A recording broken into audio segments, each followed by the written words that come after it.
This is perhaps the most nightmare fuel thing found in all of Fallout, and it's never even appeared in a game. That's because due to either design or narrative issues, the Radstork was cut from the final release of Fallout 4. Now all we have left of this unsettling feathered horror is its original concept art. But the Radstork isn't the only creature to be unceremoniously kicked out of a Fallout game before they could imprint themselves on your nightmares. There's a whole host of strange monsters and creatures that the game devs saw fit to erase from existence. So join me today, friends, as we take a look at 4 more of Fallout's cut monsters.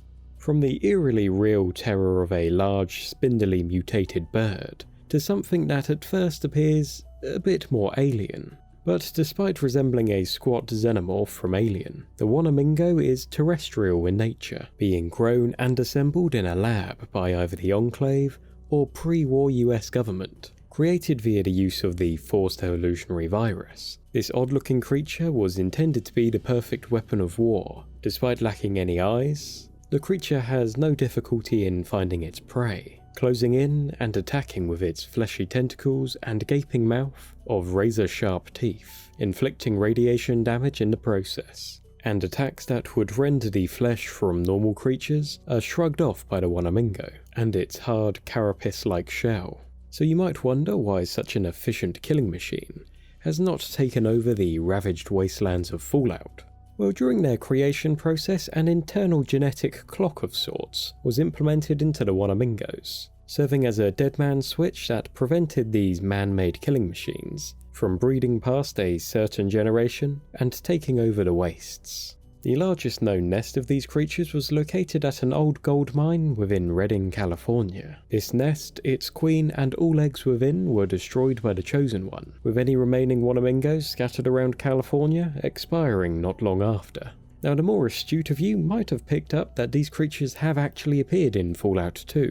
So why are they on a list of cut creatures, you might ask? Well, these things were almost included in Fallout 3, with the concept art of the game giving us a better look at the creature. However, this variation does appear much fleshier than the hard shells of those in Fallout 2, and also lack the tentacles of their forebears. So the Fallout 3 iterations could have been developed from further experimentation by Enclave scientists in the Capital Wasteland.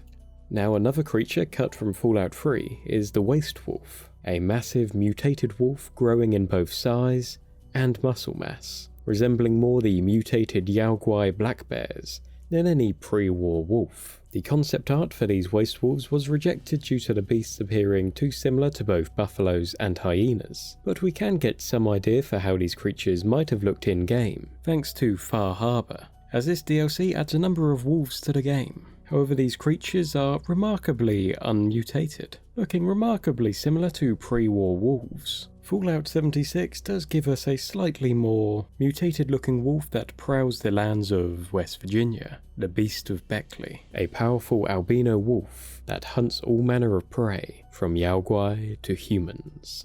The Radbats, like the Radstork, are a creature confined to the pages of Fallout 4 concept art. They were not too dissimilar in appearance to regular bats, but they were possibly much larger in size and likely packing all sorts of diseases, ready to unleash upon players. I'd have imagined these bats would probably have played fairly similar to other annoying flying enemies, such as Cazadors. Now, despite its name, the skunk isn't actually a skunk. It's part of the Myrloc grouping of mutated aquatic species. Specifically, skunk is a giant free-eyed catfish that walks on 2 legs. Resembling a catfish that has grown a humanoid torso and appendages. The skunk name for these creatures originates from a fisherman encountered in the original Fallout game, so we do have it confirmed that despite not physically appearing in the game, the skunk does exist at the very least in California, prowling popular fishing spots, looking to feast on local fishermen. And they were also featured in the concept art for Fallout 3, however they were cut from the final game, likely due to the crab Myrlocs already providing a similar aquatic enemy that presented a greater challenge to players thanks to their hard shells. Which of these monsters do you wish to see in a future Fallout game? Are there any others I should have mentioned? Let me know down in the comments and make sure to subscribe for more lore. Thanks for watching, catch you next time.